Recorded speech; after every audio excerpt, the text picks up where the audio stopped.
what does that phased approach look like? There's many different options that can be handled. There's a lot of different things that fill into that. It could be, again, monetarily that you're figuring out which ones to do first. It could be whatever. The reason I suggest that compared to an overall just cut it, move from one system to another, or a brand new system, or whichever, is because now, say you have 100 trading partners. Well, now you're putting 100 accounts that are going to be moving in and out of systems and all those different contacts.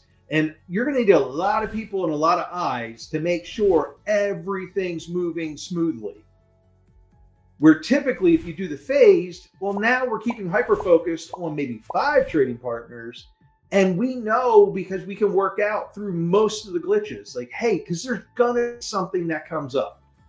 There's going to be an issue that's going to arise when you're doing a new implementation or a migration from one system to a new system. There's always going to be something. Nobody's perfect. I tell people that all the time whenever I'm talking to new companies or prospects or whichever comes out and reaches out to EDI support. So some of the things that why a phased implementation matters, you're reducing your risks of the big bang approach versus a phased approach.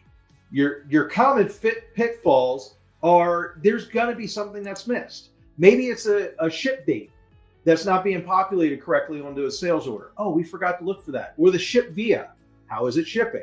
Or the package counts aren't correct. If they're caught off guard and they find out, I've seen it over the years where people do, oh, we don't want to tell our trading partners. We don't want to tell our vendors. We don't want to tell this entity, and they want to keep it a secret. That's on you, but understand that I'm going to tell you my recommendation or my company's recommendation is everybody that's involved is notified.